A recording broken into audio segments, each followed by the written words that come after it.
70 years ago, South Korea was a wasteland of war. Today, it's rewriting the future of humanity. But if you only see the glass towers in pop culture, you'll never understand the price of that transformation. You'll miss the real Korea, its scars, its resilience, its soul.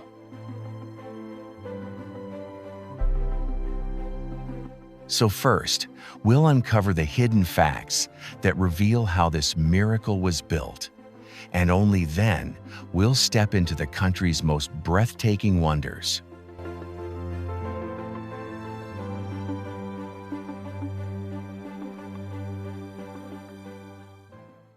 South Korea is often called a miracle, but the truth is far stranger than the headline.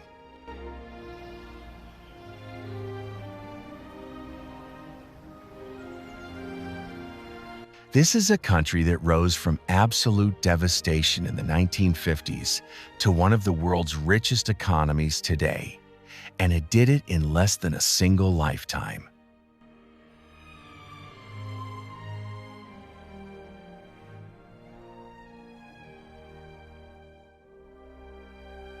How? The answers lie in details so unexpected, they don't feel real until you see them. Take this. In 1960, the average South Korean earned about $80 a year. Today, the country's GDP per capita has soared to over $30,000. That's not just growth. It's one of the fastest economic transformations in human history. But here's the twist most people miss. It wasn't built only on technology or exports. It was built on sacrifice. Families worked endless hours. Children studied late into the night, and an entire generation was driven by the idea that rebuilding the nation was more than survival. It was destiny.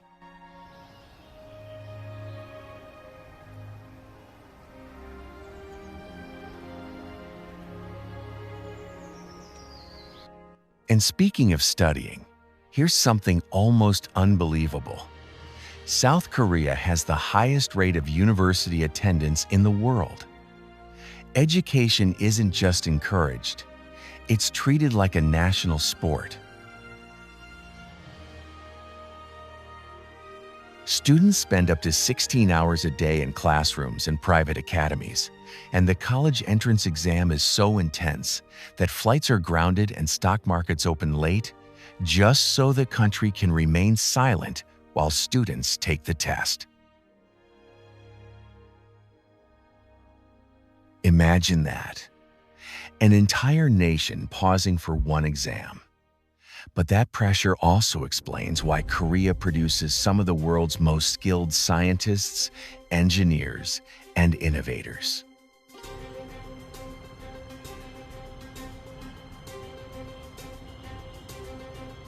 Now, let's talk about something you feel every day without realizing it: speed. South Korea isn't just fast, it's obsessed with fast.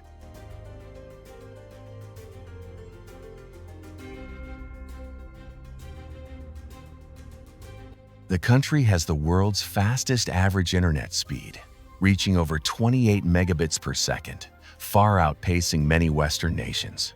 To put that in perspective, South Korea was streaming in HD long before much of the world had even stable broadband.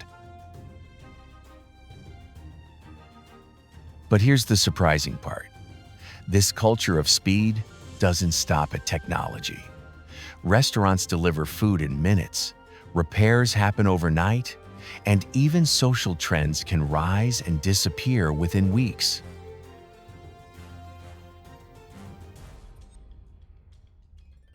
In Korea, the word pali, meaning hurry, hurry, isn't just slang, it's a national philosophy.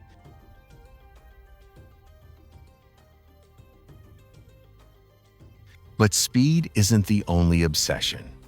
Appearance matters here in a way that might shock outsiders. South Korea has one of the highest rates of cosmetic surgery in the world.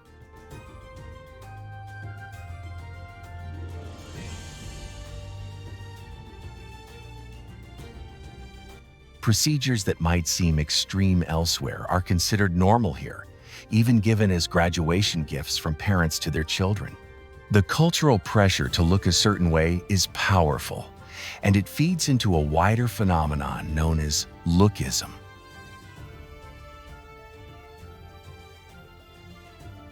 But here's what makes it fascinating. At the same time, Korea has some of the world's most deeply rooted traditions in clothing, food, and rituals, showing that modern ideals and ancient customs can coexist in unexpected harmony.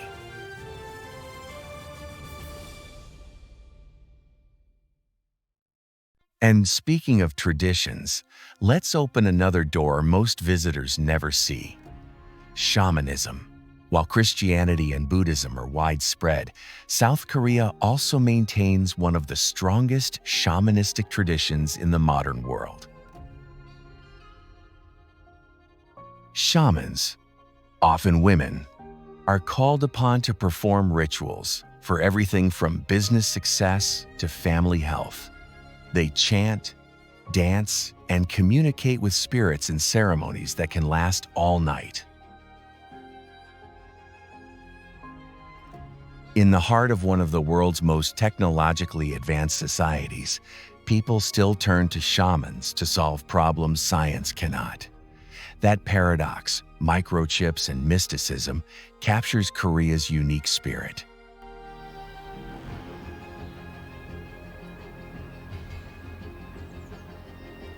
But the surprises don't end there. South Korea is also home to some of the most unusual festivals you'll ever hear about.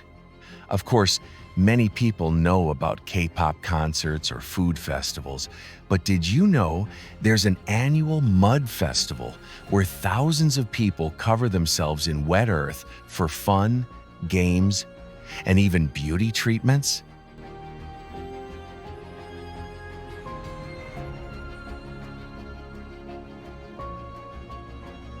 Or a fire festival that lights up entire coastlines with blazing fields meant to chase away bad luck?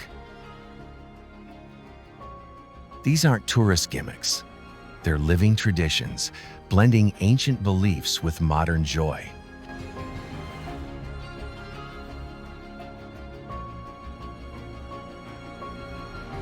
Even everyday dining hides astonishing details. Everyone knows Korean barbecue, but beneath the sizzling meat is a culture of shared eating that runs deep.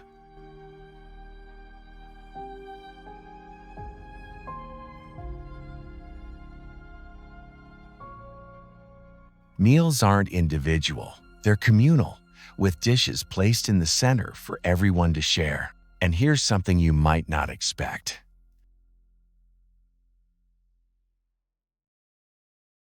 South Korea consumes more instant noodles per capita than any other nation on Earth. The humble packet of ramyeon isn't just a snack, it's a national symbol, a comfort food that unites rich and poor, young and old.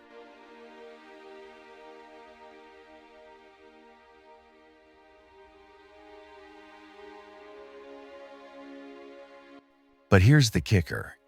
You'll even find it on convenience store shelves, paired with kimchi, a fermented side dish so essential that Koreans joke, "We can live without rice, but not without kimchi." And kimchi itself is a universe of surprise. There are more than 200 varieties, from the fiery Napa cabbage most people know to versions with cucumber, radish, and even seafood.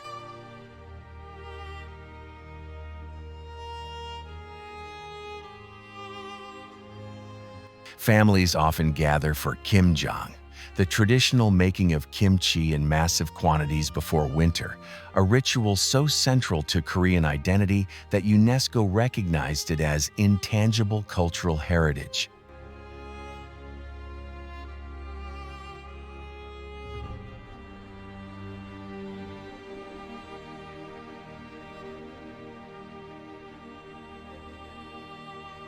But here's where it gets even more unexpected. Beneath the vibrant food culture, the fast internet, and the booming economy, South Korea still lives with one of the most heavily guarded borders in the world.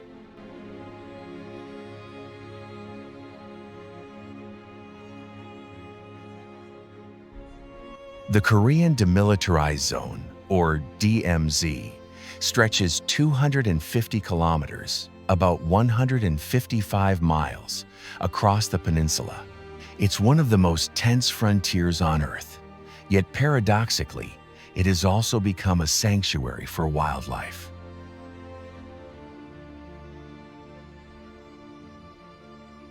Endangered species like red-crowned cranes and even bears thrive in the untouched strip of land where humans cannot tread.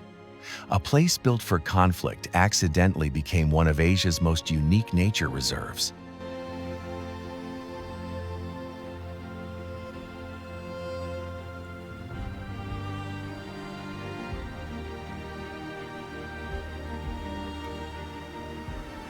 So now that we've uncovered the surprising facts that reveal the heartbeat of Korea, it's time to see how all of this comes alive in the landscapes, the temples, and the cities themselves. These are the wonders of South Korea.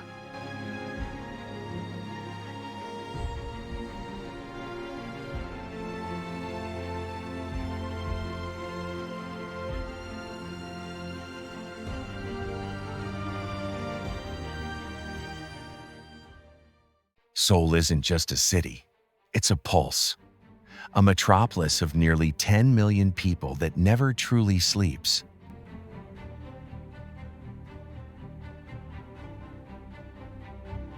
At first glance, it looks like a sea of glass towers and neon lights, but beneath that surface is a story stretching back more than 600 years.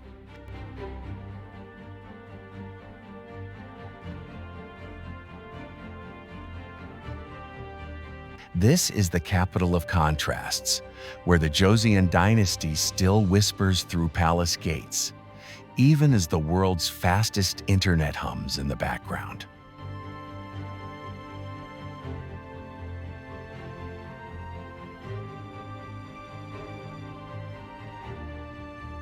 Here's where it gets fascinating. Seoul is one of the very few cities on Earth where you can step out of a 21st century subway station and walk straight into a 14th century palace courtyard.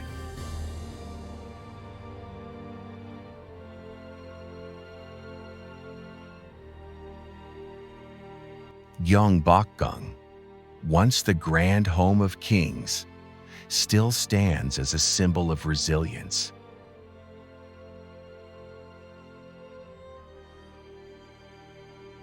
But look closer. Just streets away, traditional Hanok houses line the alleys of Bukchon village, their wooden beams telling stories of scholars and poets.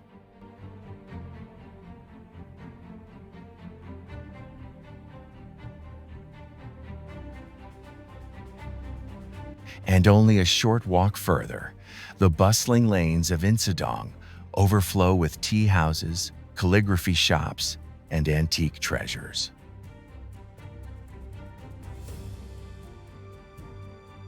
But Seoul is not a museum, it's alive. The city moves with a rhythm powered by speed and ambition. Cheonggyecheon Stream, once a hidden waterway buried under concrete, now flows brightly through downtown as a living symbol of renewal. And towering above it all is Seoul Tower, perched on Namsan Mountain, offering a 360-degree view of a city that seems to stretch endlessly until it meets the surrounding mountains.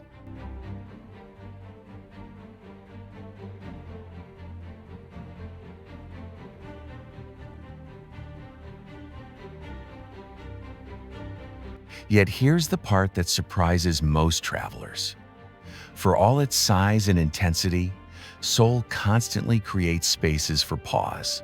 Quiet temple courtyards echo with chanting, while just across the river, Futuristic icons like the Dongdaemun Design Plaza shine with curves of steel and light.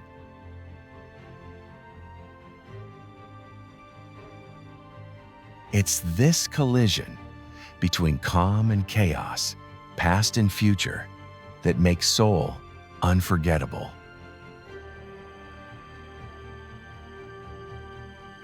But Seoul is only the beginning, because just beyond the city's edge lies another story, South Korea's true gateway to the world.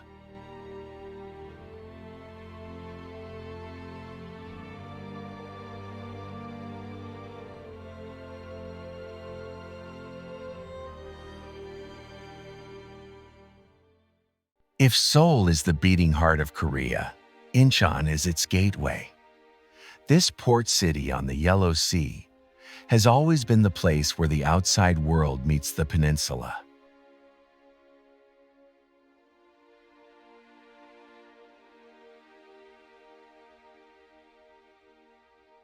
But here's what most people don't realize. It was through Incheon that entire chapters of Korean history turned. In 1883, its port opened to foreign trade, transforming a quiet fishing town into an international hub. And in 1950, during the Korean War, General MacArthur's bold landing here changed the fate of a nation.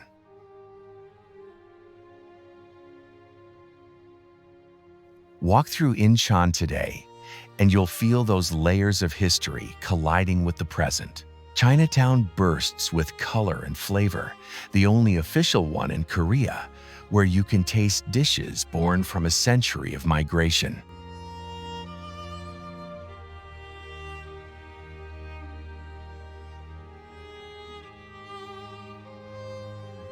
Just beyond lies Wolmido, once a battlefield, now a seaside escape filled with rides, cafes, and ocean views.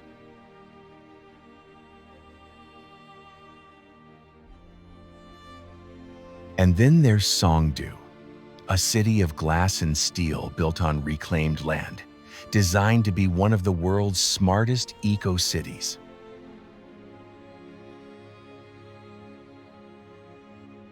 In Incheon, past and future stand side by side, both fighting for your attention. But here's where it gets even more interesting. Just beyond the gateway lies a place of pure calm, an island retreat that shows a very different face of Korea.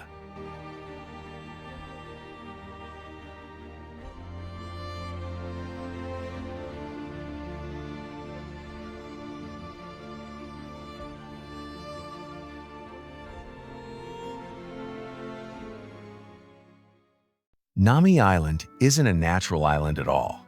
It was born when the Cheongpyeong Dam flooded the valley in 1944, leaving behind a half-moon-shaped patch of land in the river.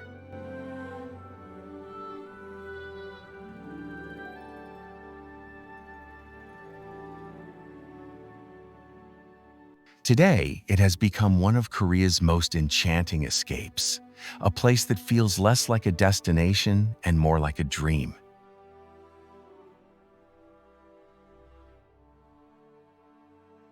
What draws people here isn't size or fame, but atmosphere. Towering metasequoias, ginkgo, and pine stand in perfect rows, transforming with every season. Delicate blossoms in spring, fiery leaves in autumn, thick snow that turns the island into a white fairy tale in winter. Walking these paths feels like stepping into a painting, one that keeps changing as the months pass.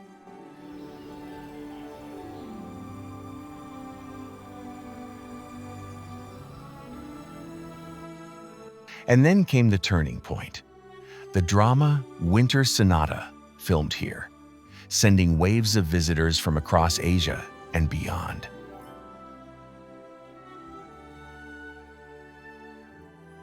Suddenly, Nami became a symbol of romance. Couples leave messages on trees, families cycle beneath the canopy, and the air is filled with music from street performers and cafes.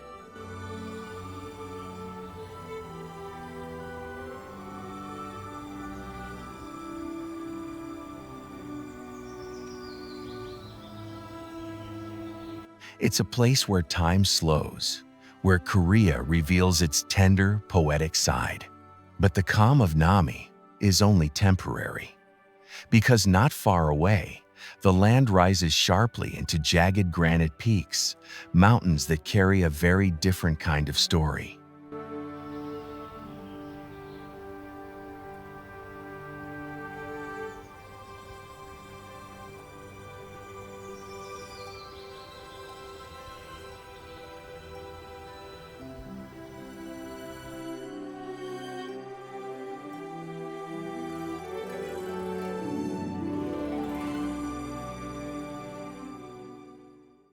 Seoraksan isn't just a mountain, it's a cathedral of stone and mist.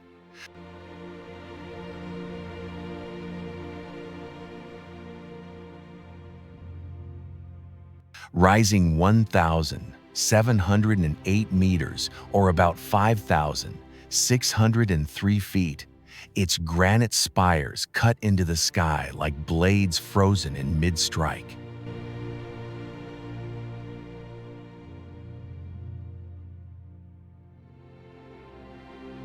Valleys plunge into rivers, cliffs tower overhead, and in autumn the slopes ignite in scarlet, orange, and gold, drawing pilgrims of nature from across the country.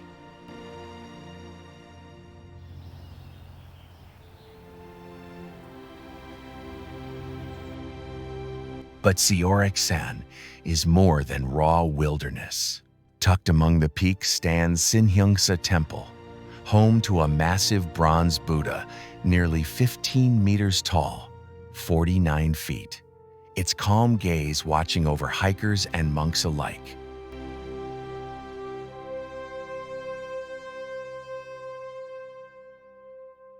Legends say these mountains are the backbone of the Korean peninsula, the place where the spirit of the nation endures.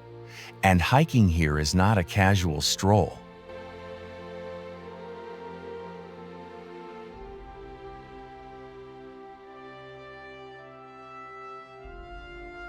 It's a test. Trails lead to dizzying ridges like Ulsanbawi, a wall of rock that takes nearly 900 stone steps to climb. At the top, wind roars, and the view stretches to the East Sea, making every aching muscle worth the struggle.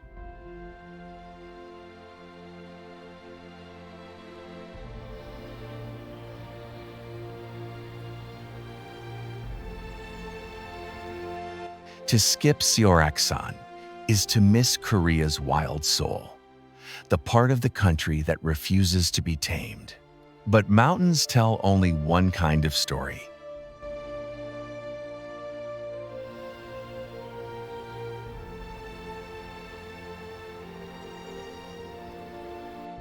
Because once you leave these peaks, the road carries you into highlands where snow and silence take on a very different meaning.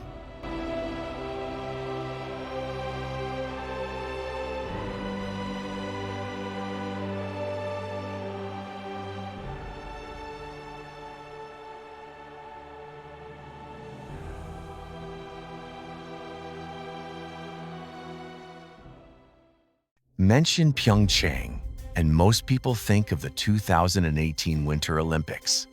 But this alpine county, set 700 meters, about 2,300 feet above sea level in the Taebaek Mountains, has been shaped by snow and silence long before the Games.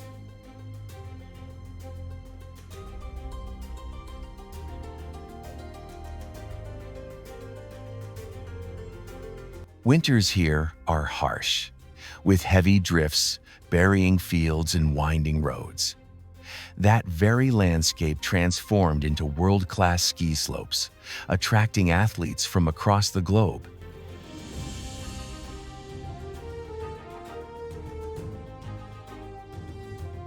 Yet Pyeongchang's story isn't only about sport. It's also deeply spiritual. For centuries, monks have retreated into its valleys, building temples where the rhythm of chanting blends with the sound of wind through pine. In summer, the mountains burst with wildflowers, and buckwheat blossoms cover the fields in white, a sight so iconic it inspired poems, festivals, and the beloved buckwheat noodles known as memulguksu.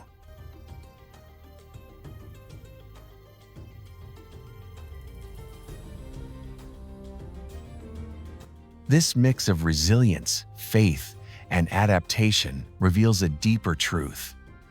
Pyeongchang is not just a stage for medals, but a place where Korea's relationship with its rugged nature comes to life.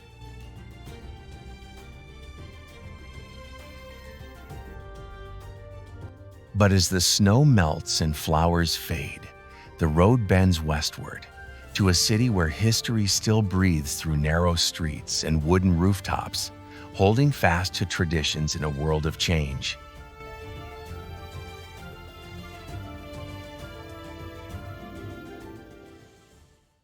Jeonju is often called the culinary capital of Korea, the birthplace of the iconic bibimbap.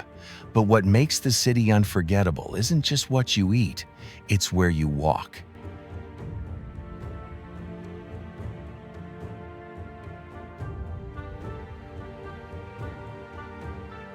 In Jeonju Hanok village, more than 700 traditional wooden houses, or hanok, create a living museum of the past.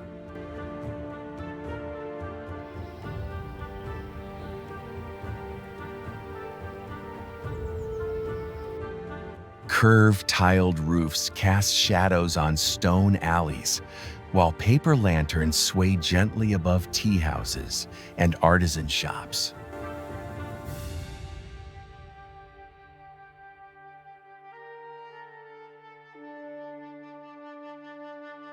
Here, time slows down. Locals still wear hanbok, traditional clothing, not as costumes, but as everyday attire during festivals and family outings. Craftspeople practice skills passed down for generations: fan making, calligraphy, hanji paper, and silk weaving.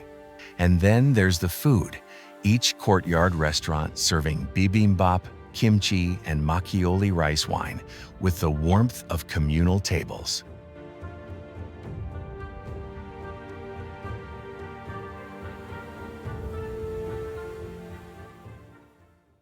Without Gyeongju, you'd miss Korea's communal heart, the way meals, stories, and traditions bind people together.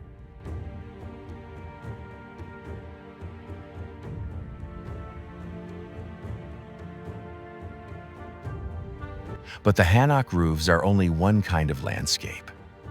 Because further south, the land suddenly shifts into waves of green, rolling hills, planted not with trees, but with endless rows of tea.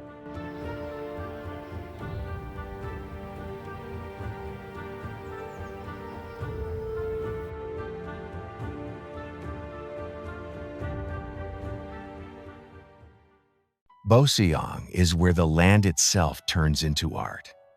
Terraced hills stretch as far as the eye can see, every curve covered in deep green tea bushes.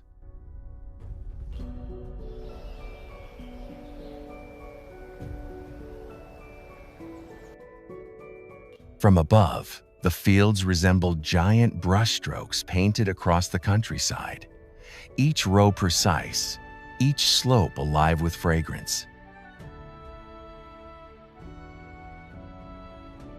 Covering nearly 5,000 acres, about 20 square kilometers, Boseong produces over 40% of Korea's green tea. But here's the surprising part. Large-scale cultivation here began only in the early 20th century, yet Boseong already feels timeless. Walk the trails at sunrise when mist curls around the terraces and the land looks like it's breathing.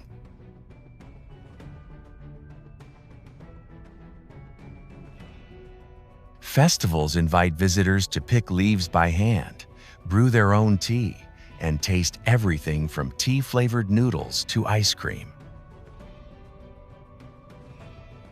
Locals believe the soil and salty coastal air give Boseong tea its unique, almost oceanic flavor.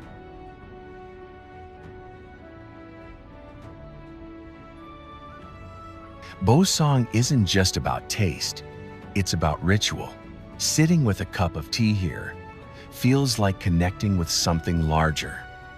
The patience of farmers, the rhythm of the seasons, the quiet that balances Korea's hurry.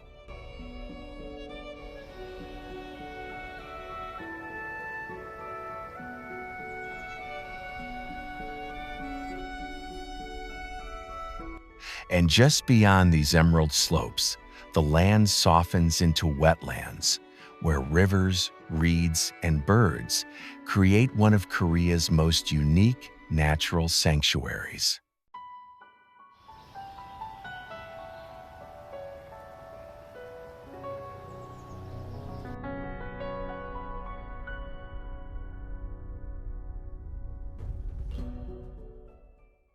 Suncheon Bay feels like another world. Instead of mountains or palaces, you find endless fields of reeds swaying in the wind, stretching over 5,400 hectares, 21 square miles along the southern coast. This is one of the largest coastal wetlands in the world, and it hides something extraordinary, a living sanctuary for rare birds.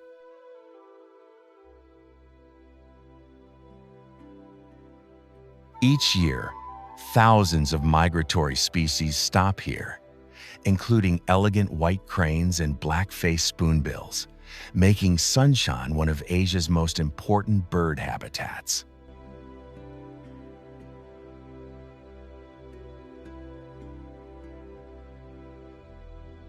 The reed fields themselves are surreal, rising up to 4 meters, 13 feet high, creating golden corridors that seem to hum when the wind passes through.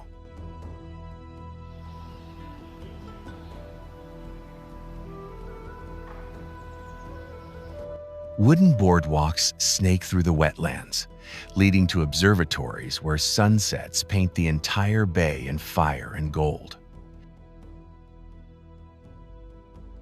But Suncheon isn't just about beauty, it's about survival. These wetlands act as a natural filter, cleansing the coastline and protecting marine life.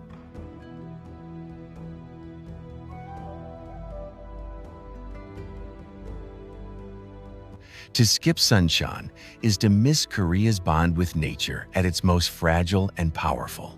And just beyond the reeds, the coast bends toward a harbor city where culture, history, and ocean views collide in unexpected ways.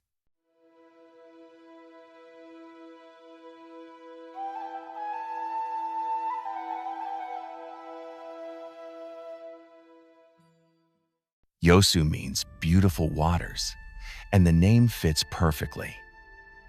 This southern port city curves around a shimmering bay dotted with islands, each one adding to its reputation as one of Korea's most romantic destinations.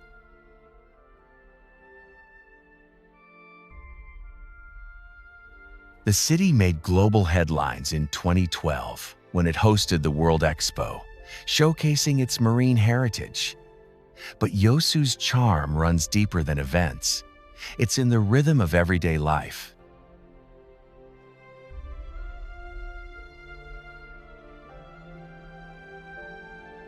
Stroll along the seafront and you'll find Odongdo Island connected by a causeway. It bursts with camellias that bloom scarlet in winter, turning the island into a sea of red flowers.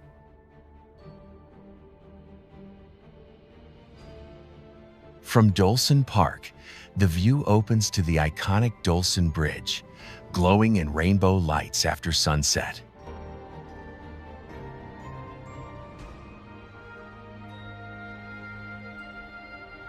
And in Yeosu's markets, fresh seafood is grilled, seasoned, and served in dishes that taste like the ocean itself.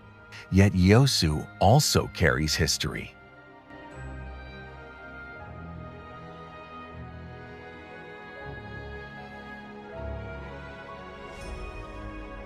Admiral Yi Sun-sin once launched his famed turtle ships from these waters, vessels that defended Korea centuries ago.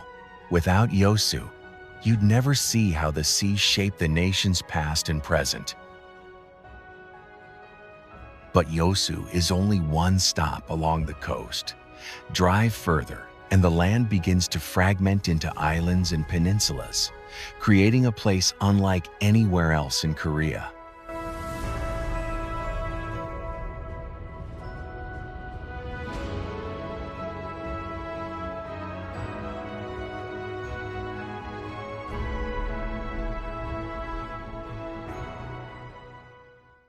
Namhae is often called the Treasure Island of Korea. But it's not just one island. It's a cluster connected by sweeping bridges that arch over turquoise water.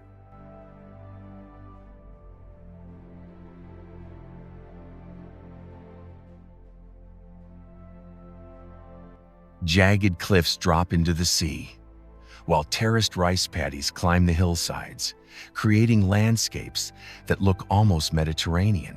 It's a place where fishing villages hug the shore and farmers carve life from the slopes. One of Namhae's most curious sights is the German village. In the 1960s, many Koreans went to Germany as miners and nurses, and when they returned, they built homes in Bavarian style overlooking the Korean coast. The result is a surreal blend of Europe and Asia, complete with beer gardens, festivals, and alpine-style rooftops. Namhae is also known for its garlic fields, stretching across the hills and scenting the air each summer.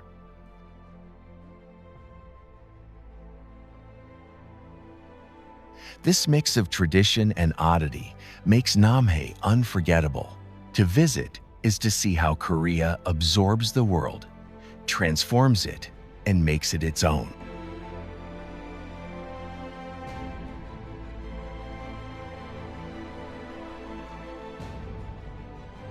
But the story of islands doesn't stop here.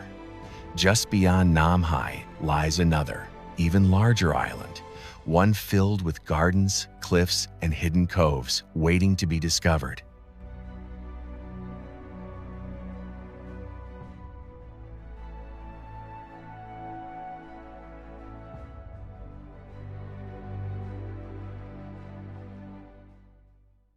Geoje is South Korea's second largest island, a place of raw beauty shaped by sea and stone.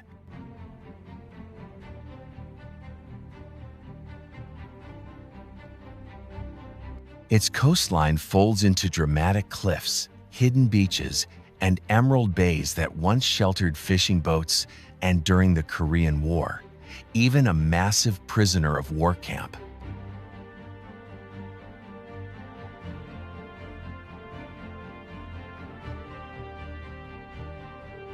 Today, Geoje has transformed into a destination of peace and scenery.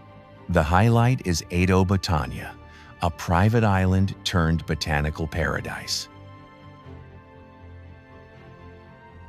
Here, exotic plants and sculpted gardens spread across cliffs that plunge into blue water. Walking through its terraces feels like stepping into a Mediterranean dream, complete with marble statues framed by endless sea.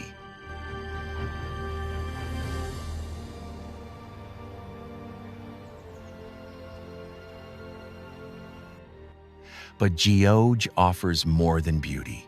Windswept trails lead to ancient fortress ruins, while fishing villages still serve the freshest catches, from mackerel to sea urchin.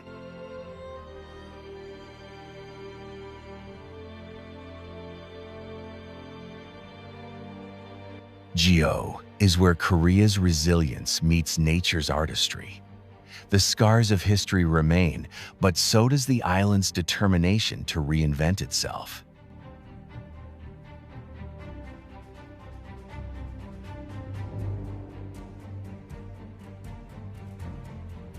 And from these shores, the journey continues east, toward Korea's great port city, where beaches, culture, and skyscrapers meet the sea.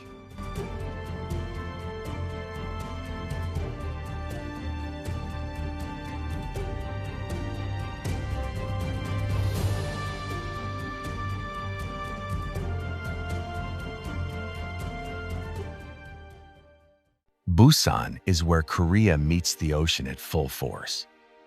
The country's second-largest city stretches between mountains and sea, creating a skyline of towers that rise above beaches and harbors.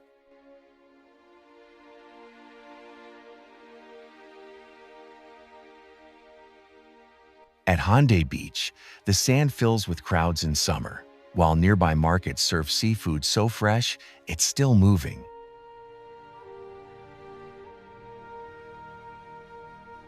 Jeonju Fish Market, the largest in Korea, hums with the energy of vendors calling out prices as octopus, crabs, and shellfish spill over icy counters.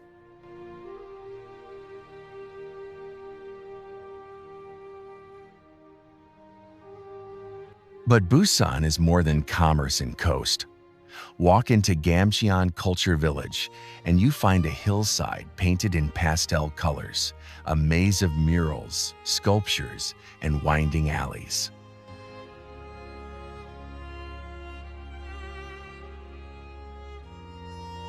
Once a poor settlement, it reinvented itself into a living gallery, proving that even hardship can bloom into art.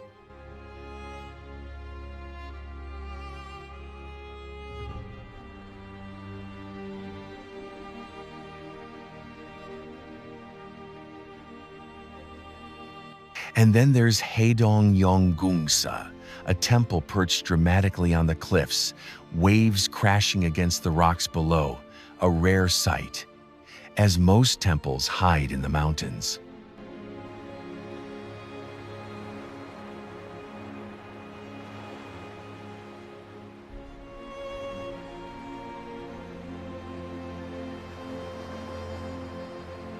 Busan is a city of reinvention, where tradition, resilience, and modern life collide with salt air.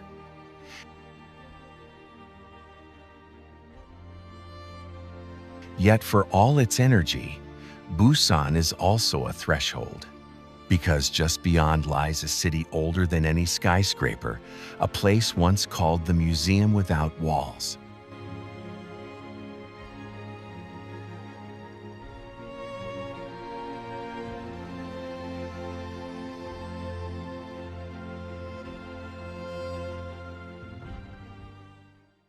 Gyeongju was once the capital of the Silla Kingdom, a dynasty that lasted nearly a millennium. Today, it feels like a museum without walls, where history isn't hidden but spread across the landscape.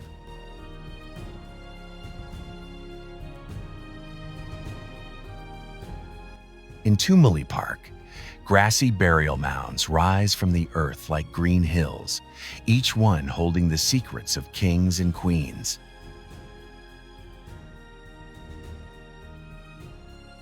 Nearby stands Cheomseong-dae, built in the 7th century, the oldest surviving astronomical observatory in Asia.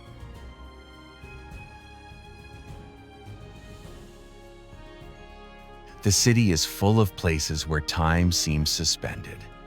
At Anapshi Pond, reflections of lanterns ripple across the water, recreating the beauty of a palace garden from centuries ago.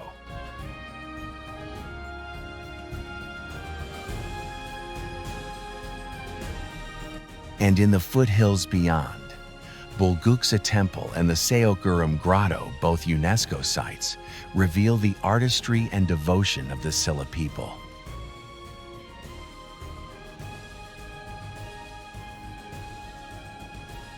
Gyeongju isn't just about ruins, it's about continuity, a reminder that Korea's story began long before neon towers and bullet trains.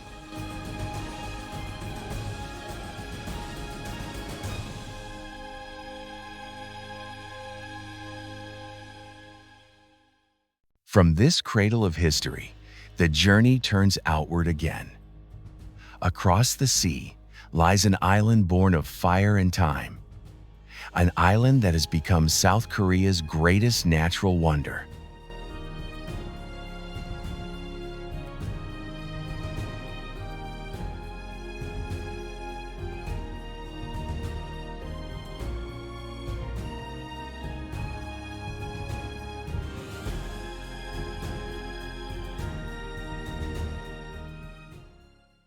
Jeju is South Korea's island of fire and wind, a volcanic land that feels like it belongs to another world.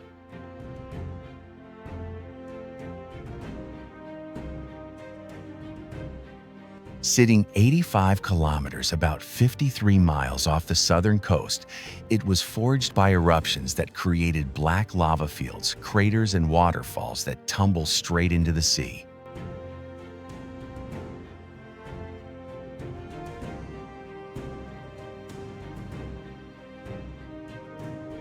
Today, Jeju is the country's ultimate natural wonder, where every corner of the island seems to tell a different story.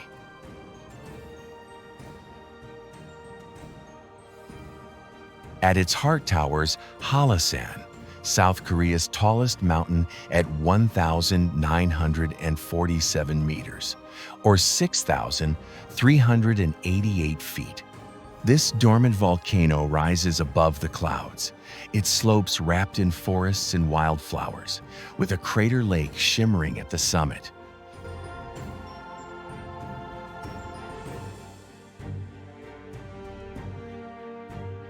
Trails wind through landscapes that change with every season, making Hallasan both a pilgrimage and a challenge for hikers. Surrounding it are more than 360 smaller volcanic cones, creating one of the most surreal geological landscapes in Asia.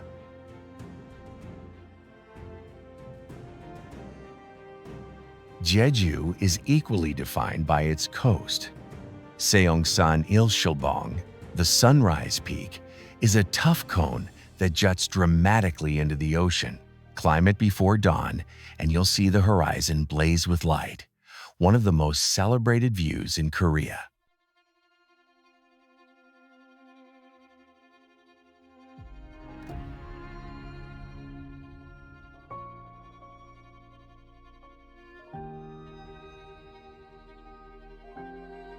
Along the shores, lava tubes twist beneath the island, tunnels formed by rivers of molten rock that once flowed to the sea. These caves are so unique, they've been designated a UNESCO World Heritage Site.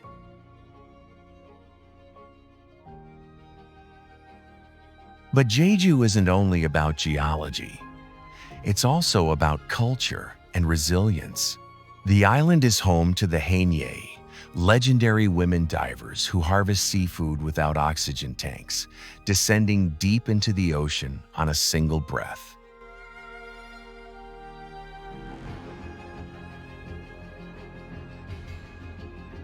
Their tradition, passed down for centuries, embodies the strength and independence of Jeju's people.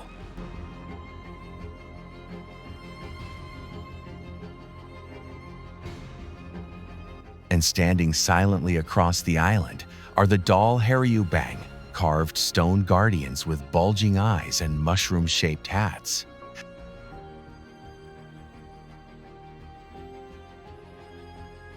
Made from volcanic rock in the 18th century, they were placed at village gates to ward off evil spirits and bless fertility.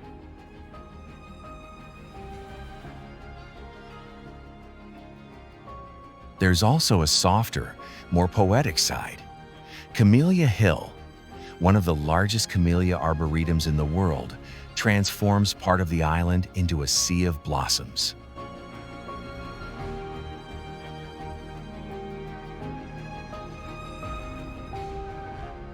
More than 6,000 trees bloom in shades of pink, red, and white, creating landscapes that feel like living paintings.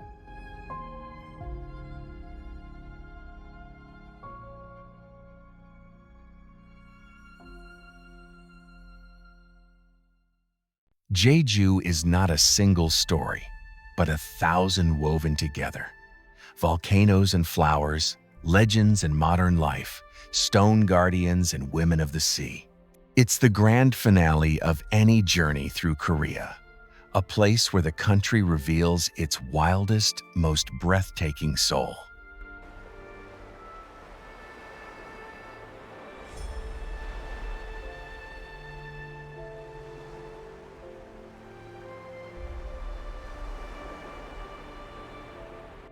From the royal palaces of Seoul to the volcanic cliffs of Jeju, South Korea is a land stitched together by contrasts. It is a place where the past stands shoulder to shoulder with the future.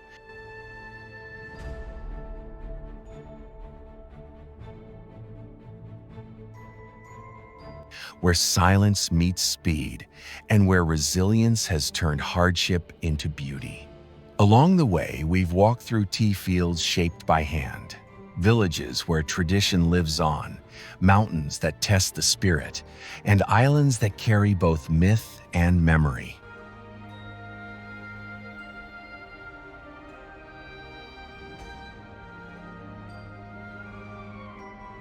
And maybe that is Korea's greatest wonder, that no matter how far it moves forward, its heart still beats with stories centuries old. The journey ends here, but the soul of Korea stays with you.